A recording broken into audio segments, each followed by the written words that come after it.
Election commission সবে trailer দেখিয়েছে।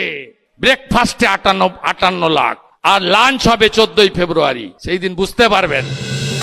2025 সালের অক্টোবরের শেষ সপ্তাহ থেকে রাজ্যে শুরু হয়েছে এসআইআর প্রক্রিয়া। 2002 সালের ভোটার তালিকা অনুযায়ী কাজ হচ্ছে, কারণ সে বছরই শেষ ভোটার তালিকায় নিবিড় সংশোধনের কাজ হয়েছিল। 26 নির্বাচনের আগে বাংলা সহ 12টি রাজ্যে ফের সেই কাজ করছে জাতীয় নির্বাচন কমিশন। বাংলায় এই এসআইআর প্রক্রিয়ার খসড়া তালিকাও প্রকাশ পেয়েছে। তারপরেই শুরু হয়েছে শুনানি পর্ব। তবে এখানেই উঠছে হেনস্থার অভিযোগ। লজিক্যাল ডিসক্রিপেন্সি অর্থাৎ তথ্যে অসঙ্গতির অজুহাতে শুনানিতে ডেকে হেনস্থার স্বীকার করে বৈধ ভোটারদের নাম কাটার চক্রান্ত করছে নির্বাচন কমিশন। এই অভিযোগে সুপ্রিম কোর্টে দ্বারস্থ হয় বাংলার শাসক দল। এসআইআর প্রক্রিয়া নিয়ে প্রশ্ন তুলে সুপ্রিম কোর্টে মামলা করেছিল তৃণমূল কংগ্রেস। সোমবার প্রধান বিচারপতির বেঞ্চে সেই মামলার শুনানিতে বড় জয় পায় তৃণমূল। নির্বাচন কমিশনকে লজিক্যাল ডিসক্রিপেন্সির তালিকা প্রকাশের নির্দেশ দেয় সুপ্রিম কোর্ট। ঠিক সেই নির্দেশে 24 ঘন্টা কাটতে না কাটতেই এবার বড় ভবিষ্যৎবাণী করে বসেছেন বিরোধী দলনেতা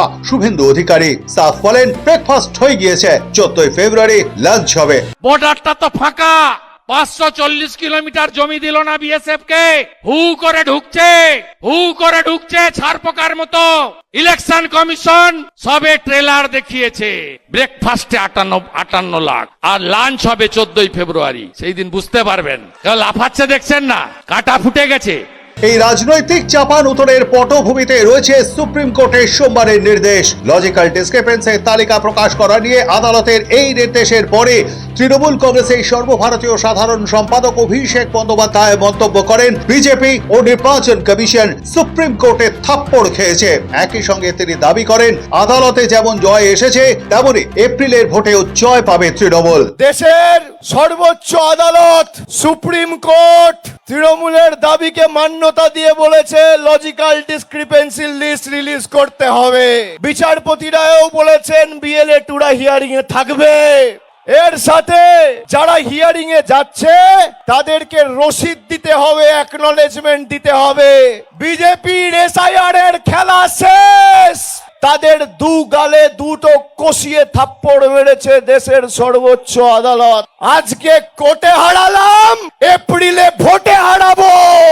মঙ্গলবার নদিয়ার ধুবুলিয়ার জনসভা থেকে অভিষেকের এই মন্তব্যের পাল্টা দিতে এক মুহূর্ত দেরি করেননি শুভেন্দু অধিকারী। নাম না করেই তিনি বলেন, অর্ডার এখনো আপলোড হয়নি, তার আগেই বলা হচ্ছে কোর্টে জিতে গিয়েছে, ভোটেও জিতে যাবে, জিততে দেওয়া হবে না, বাংলার মানুষই জবাব দেবে। শুভেন্দু দাবি, সুপ্রিম কোর্টের নির্দেশ নিয়ে তৃণমূল মিথ্যা প্রচার করছে। সুপ্রিম কোর্টকেও মিথ্যা কথা বলছে, অর্ডার এখনো আপলোড হয়নি। বলছে অমুক হয়ে গেছে, তমুক হয়ে গেছে, সুপ্রিম কোর্টে জিতে গেছি, এপ্রিলেও জিতে যাব।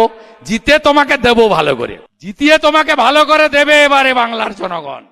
আপনারা ঐক্যবদ্ধ হন। ডিফারেন্স কত ছিল জানেন? লোকসভাতে 40 লক্ষ, 58 লক্ষ ভোট বাদ দেওয়ার পরে ডিফারেন্স আছে।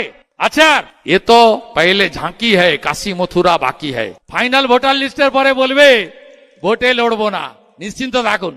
নন্দীগ্রামের বিজেপির এই বিধায়ক আরো বলেন, সীমান্ত দিয়ে ওর প্রবেশ অব্যাহত রয়েছে। তার ভাষায় হু হু করে ছাড় পোকার মতো ঢুকছে, কিন্তু নির্বাচন কমিশন সবে ট্রেলার দেখিয়েছে। ব্রেকফাস্টে 58 লক্ষ, লাঞ্চ হবে 14 ফেব্রুয়ারি। সেদিন বুঝবে যারা এখন লাফাচ্ছে।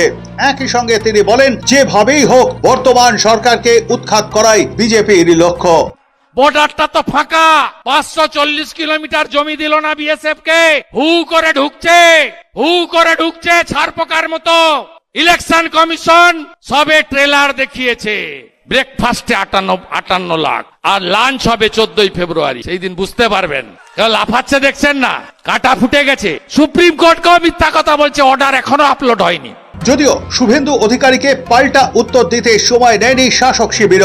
খসড়া তালিকা থেকে একজনও রোহিঙ্গা বের করতে পেরেছে কি কমিশন? পাল্টা প্রশ্ন তুলেছেন তৃণমূলের নেতা কুণাল ঘোষ।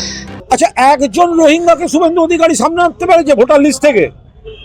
সবকিছু তো একটা সীমা থাকবে।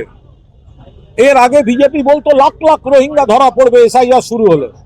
একজন রোহিঙ্গা ইলেকশন কমিশন ক্লারিফাই করে দিয়েছে কারা কারা বাদ, কি জন্য বাদ।